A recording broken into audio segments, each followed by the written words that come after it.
It's Monday, and I have only sleep 1 hour. I have sleep 1 hour tonight, and it's very hot. It's Monday, number 4 September. So I have to wait 3 weeks to get my YouTube money, and not spending any money on my credit card, so my payment drops. So the weather is super nice, but I buy a new external hard drive, 5000 gigabytes. I will get in end of this week. So this hard drive is almost full, and I got a lot of stuff I like to read about. So, but many times I see this BOAC, this British Overseas Airways Corporation. I have seen many times on Wikipedia, so let's just read about it today. I was to read about some flying boats or seaplanes we could do later, but I have already spent 1 hour today power this camcorder. Of course, I was record some Danish video looking my old videos. I was looking how many of my videos have more than 1000 views. I have 1100 videos, more than 1000 views, but that's not much because I have close to 38,000 videos. So that's like 3%. Only 3% of my 38,000 video have more than 1000 views.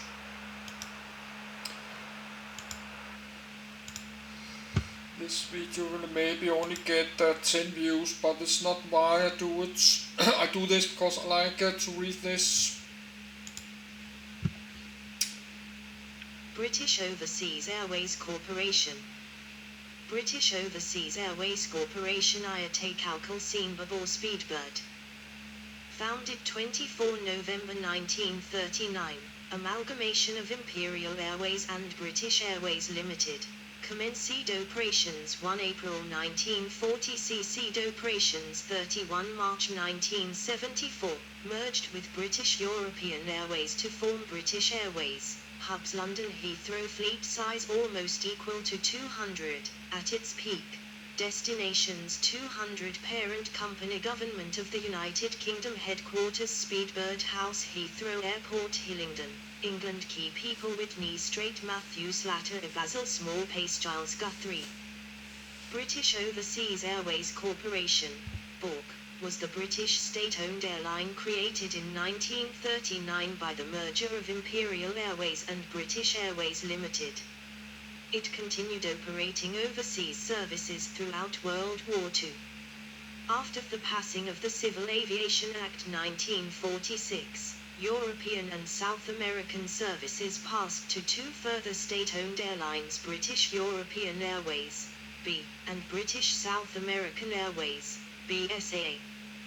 BOAC absorbed BSAA in 1949, but BEA continued to operate British domestic and European routes forth next quarter century. The Civil Aviation Act 1971 merged BOAC and B, effective the 31st of March 1974, forming today's British Airways. 1. History. War years. On the 24th of November 1939, BOAC was created by the British Overseas Airways Act 1939 to become the British state airline formed from the merger of Imperial Airways and British Airways Limited. The companies had been operating together since war was declared on the 3rd of September 1939, when their operations were evacuated from the London area to Bristol. On 1 April 1940, BOAC started operations as a single company. Following the fall of France, the 22nd of June, 1940, BOAC aircraft kept wartime Britain connected with its colonies and the Allied world, often under enemy fire, and initially with desperate shortages of long-range aircraft. During the war, the airline was sometimes loosely referred to as British Airways, and aircraft and equipment were marked with combinations of that tit leaned forward/ or the Speedbird symbol and / or the Union flag. 1. BOAC inherited Imperial Airways flying boat services to British colonies in Africa and Asia, but with the wartime loss of route over Italy and France to Cairo, these were replaced by the expatriate Horseshoe route, with Cairo as a hub, and Sydney and Durban as end destinations. Linking Britain to the Horseshoe route taxed resources of BOAC. Although Spain denied access, Portugal welcomed BOAC's civilian aircraft at Lisbon. However, the Mediterranean route from Lisbon or Gibraltar to Egypt via Malta risked enemy attack, so the long West Africa route had to be employed, over water via Lisbon, Bathurst, Freetown, Lagos, then by land plane to Khartoum on the Horseshoe route. The Empire routes had contained Eastland Plain sectors, but the Armstrong, Whitworth, Ensign and de Havilland Albatross ordered to replace the handily Page HP.42 Heracles biplanes had proved disappointing, leaving the short Empire flying boats as backbone of the wartime fleet. Only a handful of these had long-range tanks, but many were eventually upgraded with larger tankage and operated at overload weights. BOAC coat of arms: A BOAC Boeing 314 Clipper Lanson Lagos Lagoon, 1943. The Empire flying boats were at their limit on the 1,900-mile Lisbon-Bathurst sector. Refueling at Las Palmas in the Canary Islands was permitted by Spain for some Empire flying boat flights in 1940 and 1941. In 1941, longer-range consolidated Catalinas Boeing 314s, and later converted short Sunderlands, were introduced to guarantee non-stop Lisbon to Bathurst sectors, thus eliminating the need to refuel at Las Palmas. BOAC's flying boat base for Britain was shifted from Southampton to Poole, Dorset, but many flights used Foynes in Ireland, reached by shuttle flight from Whitchurch. Use of Foynes reduced the chance of enemy interception or friendly fire incidents over the English Channel. BOAC had large bases at Durban, Asmara, Alexandria and a pilot's school at Soroti, Uganda. Experimental flights had been made across the North Atlantic pre-war by Imperial Airways Empire flying boats with improved fuel capacity, some using in-flight refueling, culminating in a series of mail-forward/courier flights made by BOAC's Clare and Clyde to LaGuardia in camouflage during the Battle of Britain. These were BOAC's first New York services.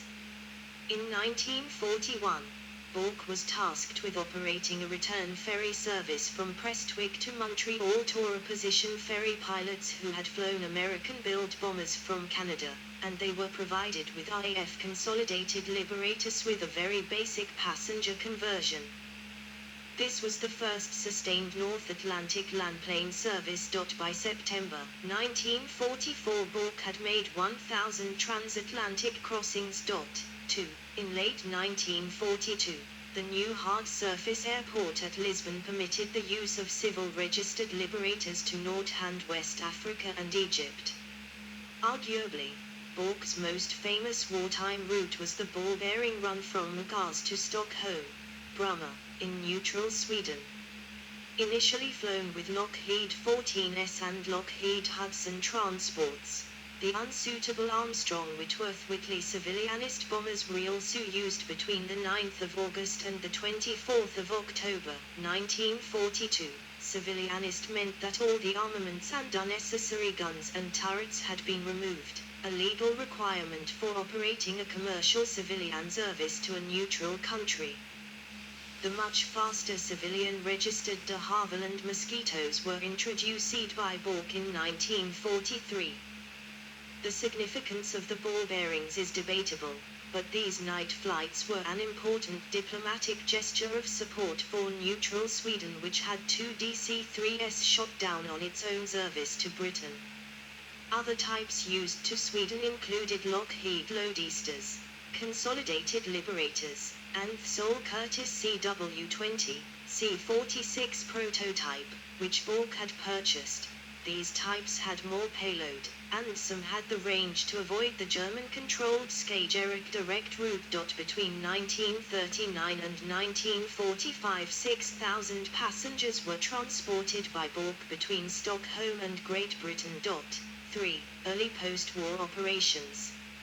At the end of the war, BOAC's fleet consisted of Lockheed Lodesters, Lend-Lease Douglas DC-3S Liberators, converted Sunderlands, and the first Avro Lancastrians, Avro Yorks, and Handley Page Haltons. The Short Empire, Short S.26 and Boeing 314 flying boats, plus the AW Ensigns, were due to be withdrawn. The corporation's aircraft, bases and personnel were scattered around the world, and it took a BOAC Avro York freighter operating a scheduled service at Heathrow in 1953. BOAC Short Solent 3G in Southampton served the airline's route from the UK along the Nile to Johannesburg between 1948 and 1950. BOAC DC-4M4 Argonaut GALHS Astra at London Airport, Heathrow. In September 1954, the Sol C-69C after civilianization for BOAC as a Lockheed 049E at Heathrow Airport in 1954 decade to reorganize it into an efficient unit at Heathrow. In 1943, the Brabazon Committee had laid down a set of civil aircraft transport types for the British aircraft industry to produce, but these ought to be several years in coming, and particularly in the case of tailwheel Avro Tudor, not what BOAC wanted. Since 1941, the advanced pressurized Lockheed Constellation had been under development, and in 1946 BOAC was permitted to use dollars to purchase an initial fleet of 5 for the prestigious North Atlantic route. There were no equivalent British types available. Throughout the whole of BOAC's existence, the argument over buying American or, often delayed, British products continued, and Parliament, the press, British manufacturers and the unions accused BOAC management of only wanting American aircraft. Whilst the major world airlines abandoned flying boats at the end of World War II, BOAC continued with theirs until 1950, and even introduced the new Short Solent on the leisurely Nile route to South Africa.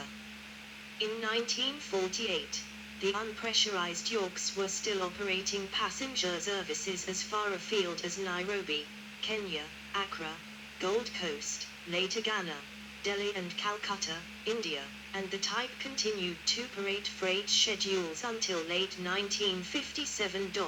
4. After its first 6 Lockheed 049 Constellations, BOAC had to use some ingenuity to increase its Constellation fleet. In 1947, Aer Lindt in Ireland bought 5 new Lockheed 749 Constellations and prepared to launch a transatlantic service with assistance and crew training from Captains O.P. Jones and J.C. Keller Rogers of BOAC. The project was abandoned in February 1948, and BOAC were able to buy the almost new 749s without dollar expenditure for months later. Thies enabled BOAC to serve Australia with Constellations from 1949. A total of 25 Constellations passed through the BOAC fleet, including 12 749s obtained from Capital Airlines in the mid-1950s, with BOAC's older 049s in part exchange. BOAC was also permitted to spend dollars on 6 new Boeing 377 Stratocruisers for its key transatlantic routes from October 1949, offering a double-deck non-stop eastbound service from New York City to London Airport, later Heathrow. However, because of the prevailing westerly winds, the westbound flights needed refueling at Shannon and Gander before reaching New York.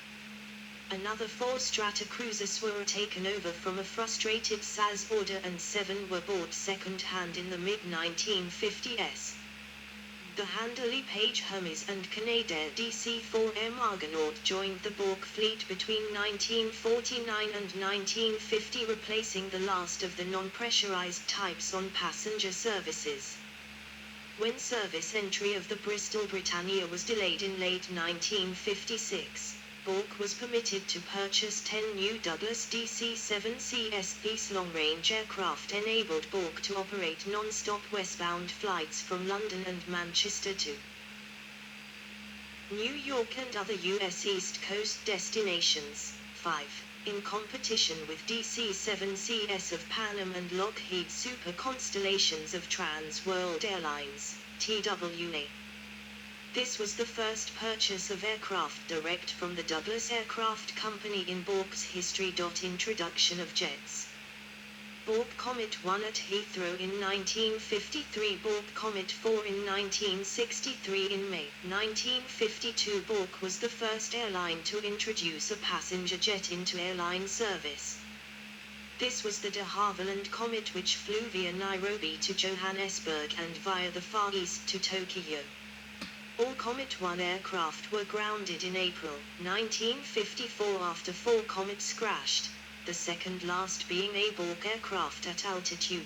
Examination of the wreckage recovered from the Mediterranean seabed and observation of a sample fuselage in a pressurization test tank at Farnborough revealed that the repeated pressurization /depressurization cycles of airline operation could cause fatigue cracks in the thin aluminium alloy skin of the Comet, leading to feskins ripping away explosively at altitude and disintegration of the aircraft. Later jet airliners, including the revised Comet 4, were designed to fail-safe in the event of, for example, a skin failure due to cracking. The damage would be localized and not catastrophic. In October 1958, BOAC operated the first transatlantic jet service with larger and longer-range Comet 4. In the 1950s, turbine-powered airliners were developing rapidly, and the Comet and the Sirius-late Bristol Britannia were soon rendered obsolescent by the flight of the swept-wing Boeing 367-80-707 prototype. In 1954, revenue passenger kilometers scheduled flights only, in millions. Airafric 19475195519651969,03969,026191969,069,0971111,444. Source: ICAO Digest of Statistics for 1947-55. IATA World Air Transport Statistics 1960-1971. In 1953, Vickers had started building the swept-wing VC-7/V1000 with Rolls-Royce Conway turbofan engines. But BOAC short-sightedly decided the Britannia and Comet 4 would be adequate for its purposes, and when the military version of the V1000 was cancelled in 1955, the 75% complete prototype was scrapped. In October 1956, BOAC ordered 15 Boeing 707s with Conway engines, briefly the most economical commercial engine option. They entered service in 1960. The British airworthiness authorities insisted on tailfin modifications, which Boeing made available to all 707 users. Sir Giles Guthrie, 6, who took charge of BOAC in 1964, preferred Bing aircraft for economic reasons, and indeed BOAC began turning a profit in the late 1960s. After a row in Parliament, the government instructed BOAC to purchase 17 Vickers VC-10 aircraft from a 30-aircraft order which Guthrie had cancelled. 7. The standard VC-10 had higher operating costs than the 707, largely due to BOAC's requirement at the design stage for the aircraft to have excellent hot and eye performance for Commonwealth, African /Asian routes. but the larger Super VC-10 was a success with American passengers on the North Atlantic and was profitable. The next major order of Boeing aircraft was 411 Boeing 747-100s. On the 20